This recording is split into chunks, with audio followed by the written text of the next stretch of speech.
un spécialiste de la musique électronique, mais je sais que dans ce domaine, l'Institut français est particulièrement attentif à soutenir la jeune création. Comme je ne recule devant aucune expérience, la semaine des ambassadeurs, où tous les ambassadeurs français du monde sont réunis à Paris, il y aura donc, à votre initiative, la démonstration à des ambassadeurs qui resteront quoi de ce que nous savons faire dans ce domaine. Notre culture, c'est aussi notre patrimoine, notamment la richesse de nos musées, la beauté de nos musées. Là, j'ai davantage d'expérience. Le Mucem à Marseille, qui est devenu maintenant un lieu obligé de visite extérieure. Il y a 2 semaines, c'était le Premier ministre chinois. Cette semaine, le président mexicain. Je ne sais pas ce qui est prévu pour la semaine prochaine, mais en tout cas, c'est un atout extraordinaire parce que, bon, l'image magnifiée de la France, le Louvre-Lens, le musée Picasso, le musée de l'Homme, et puis la future ouverture du Louvre à Abu Dhabi. Enfin, vous connaissez tout cela, mais ça fait partie aussi, bien sûr, de notre force et de notre rayonnement. Et puis, sans m'appesantir, parce que je ne veux pas être trop traditionnel, il y a à la base de tout cela, à la fois c'est le fondement et la conséquence, nos valeurs qu'il faut réaffirmer. Je vous remercie de le faire. Vous le faites à la fois avec conviction et sans esprit de provocation. Vous le faites extrêmement bien. La liberté d'expression, la diversité culturelle, l'égalité femmes-hommes, le développement durable de notre planète, ce sont des causes très justes.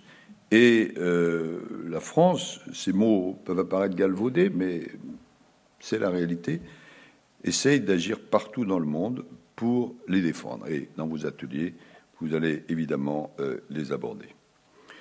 Cette richesse culturelle, qui est la marque de fabrique de la France, il ne suffit pas de s'en féliciter, il faut la promouvoir, la développer, c'est ce que vous faites.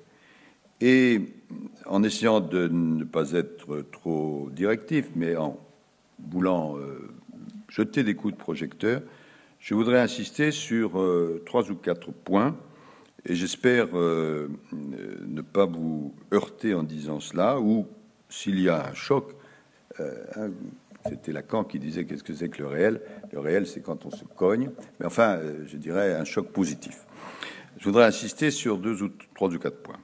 D'abord, il faut que, comme cela est fait, mais on peut toujours aller plus loin, que nous agissions très fortement en faveur des créateurs et à leur côté. Ça signifie notamment leur offrir une visibilité. Les instituts, tout comme les Alliances françaises, et je salue Jérôme Clément, qui est le président de la Fondation Alliance française, sont déjà des lieux d'accueil importants pour les artistes, et ils doivent évidemment le rester. La mobilité internationale de nos créateurs vous doit beaucoup. Vous vous mobilisez pour leur permettre d'être présents dans tous les espaces les plus divers de création du monde, les musées, les centres d'art, les festivals de littérature, de cinéma, de spectacles vivants. C'est très bien et il faut amplifier. Mais je souhaite, monsieur l'ambassadeur Denis Piéton, que les ambassades elles-mêmes deviennent plus encore des lieux ouverts à la création contemporaine. Parce que, qu'on le veuille ou non, et toutes les dispositions physiques ne s'y prêtent pas, mais au moins beaucoup s'y prêtent, l'ambassade, au sens physique, est une expression particulière de la réalité française. Et donc, je souhaite que les ambassades deviennent elles-mêmes plus encore des lieux ouverts à la création contemporaine. Je suis toujours navré lorsque je voyage, c'est ce qui m'arrive, dans le monde, et que, arrivant dans une ambassade, j'y vois physiquement une pâle copie de la culture locale. Non, l'ambassade de France, ça ne doit pas être cela. Il ne faut pas simplement qu'il y ait des tableaux d'Ingres et de David, mais ça doit donner quand même une certaine image de ce qu'est la culture française contemporaine, et à travers toute une série de manifestations que les ambassadeurs et vous-même doivent imaginer, ça doit être le cas. En mars, d'ailleurs, les salons du Quai d'Orsay ont accueilli une exposition consacrée au mobilier d'exception et aux arts décoratifs français du XXIe siècle. Pas très commode à installer, mais c'est très intéressant. Je vous disais que fin août, à l'occasion de la semaine des ambassadeurs, nous allons recommencer, et il faut à chaque fois conjuguer qualité, accessibilité et se servir de ces lieux qui sont exceptionnels.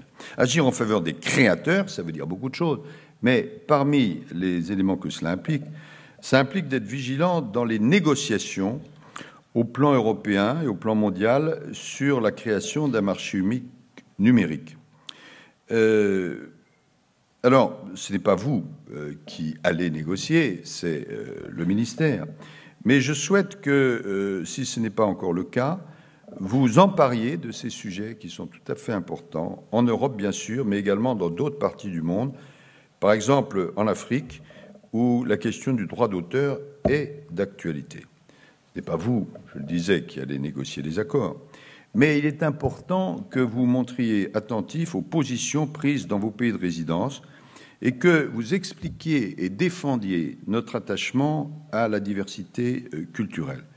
Et moi, ma tâche, c'est de veiller à ce qu'une éventuelle réforme, si elle doit avoir lieu, préserve la diversité culturelle et la rémunération juste des créateurs. Donc, la première idée, toute simple, évidente, mais que je me permets de souligner, c'est l'action en faveur des créateurs et aux côtés des créateurs. Une deuxième notion que je veux souligner, c'est le soutien au développement international de nos industries culturelles et créatives. La rencontre de ces deux épithètes est d'ailleurs assez étrange parce que, pas le sentiment qu'elles s'excluent l'une l'autre, mais enfin, c'est ainsi, paraît-il, qu'elles s'appellent. C'est un secteur très important, à la fois en valeur, ça représente 3% de notre production nationale et 5% de nos exportations et environ 1 million d'emplois.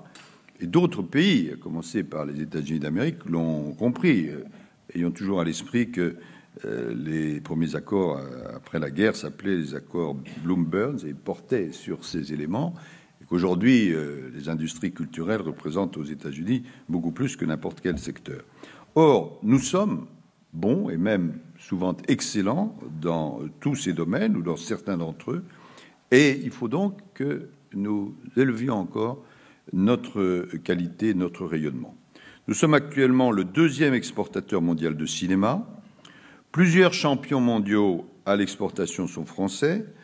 Universal Music Group, qui est la première entreprise de production musicale au monde, Hachette, qui est le deuxième groupe mondial d'édition, Ubisoft, qui est le troisième éditeur mondial de jeux vidéo.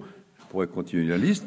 Il est tout à fait essentiel de soutenir ce secteur qui incarne une part importante de notre créativité. D'ailleurs, quand j'emploie le mot créativité, je vous annonce ou je vous signale, je ne sais pas quel est votre degré de familiarité avec cet événement, que nous allons lancer à la rentrée une campagne mondiale sur le thème de Creative France. Pas seulement parce qu'après de longues études, nous avons constaté que c'était le même mot qu'on pouvait utiliser en français et en américain, mais parce que quand on réfléchit à ce qui peut marquer, singulariser sans arrogance, mais en étant positif, la France dans tous les domaines, c'est cette notion de créative, de créativité qui nous a paru la plus pertinente. C'est d'ailleurs pourquoi j'ai souhaité la création de ce qu'on appelle une famille fédératrice à l'export consacrée à ces industries. L'objectif, et évidemment, vous pouvez et vous devez l'accompagner, c'est d'encourager les rapprochements, les synergies, comme on dit, entre tous les acteurs du secteur et favoriser une plus grande visibilité internationale de notre création, notamment dans les pays émergents. Et donc, là aussi, qualité, créativité, accessibilité, c'est une des tâches que vous remplissez et que je souhaite que vous remplissiez de plus en plus. Une troisième notion, alors là, je m'aventure dans des sujets plus épineux. J'espère là ne pas vous choquer. Je pense qu'il faut mieux articuler votre action proprement culturelle et la promotion de notre tourisme. Non pas seulement parce que le Quai d'Orsay est devenu compétent dans ce domaine, mais parce que si on y réfléchit bien, au-delà des clichés faciles, quel est l'objectif que nous devons poursuivre? En France, il y a une expression qui montre bien le contresens total que nous pratiquons. Lorsque un individu est assez approximatif, on dit « c'est un touriste ». C'est assez méprisant. C'est pas le seul domaine d'ailleurs dans lequel nous sommes méprisants à l'égard des étrangers, à tort. Or, nous avons la chance d'accueillir chaque année à peu près 85 millions de personnes qui viennent chez nous dans ce but. Et notre rôle, notre mission, c'est de bien les accueillir, parce que si nous les accueillons bien, non seulement nous faisons ce que doit faire un pays ouvert comme le nôtre, mais ils seront ensuite les meilleurs ambassadeurs de la France à l'étranger et en permanence. Et en plus, sur le plan économique, c'est un secteur qui va se développer d'une façon absolument formidable et qui, c'est très important, crée des emplois, et des emplois qui, par définition, ne sont pas délocalisables. Or, pourquoi ces personnes viennent-elles en France? Pour la grande majorité d'entre elles, pour des raisons que j'appellerais au sens large culturelles. Et donc, il faut que notre diplomatie ait cela présent à l'esprit et qu'elle contribue à promouvoir cette image positive de la France. Alors, nous avons un opérateur qui s'occupe de cela, qui s'appelle Atout France. Et je l'ai dit déjà hier lors des journées du réseau, je souhaiterais que vous saisissiez les occasions qu'offrent de nombreux événements culturels pour promouvoir concrètement, j'allais dire presque physiquement, notre patrimoine, notre savoir-faire, notre art de vivre. Parce que si la francophonie n'est pas, et heureusement uniquement la France fait aussi partie de la francophonie. Et je souhaite même, je l'ai dit aux responsables de l'Institut, que désormais les saisons culturelles qui sont portées par l'Institut français s'accompagnent systématiquement d'un volet qui prenne en compte cette dimension-là. C'est le cas pour les saisons en cours, Croatie, Singapour. Ce sera encore davantage pour la saison France-Corée qui va débuter en septembre en France et en mars prochain en Corée. Il ne s'agit absolument pas, qu'il n'y ait pas d'équivoque entre nous, de transformer la vocation initiale de ces manifestations, qui est la promotion de notre culture et l'accueil des cultures étrangères, mais il s'agit de développer une certaine envie de France, une connaissance transversale de la France, et je pense que vous pouvez très fortement y contribuer. De la même façon, c'est un tout autre domaine que je veux vous remercier, on y a fait allusion précédemment, aux efforts que vous avez faits, très positifs, pour sensibiliser aux questions du climat et de la planète. J'ai le compte-rendu de tout ce qui a été fait, qui est absolument remarquable. Alors on pourra dire, oui, mais on ne voit pas le rapport direct entre ce que nous avons fait et les résultats à construire de la grande conférence de la fin de l'année.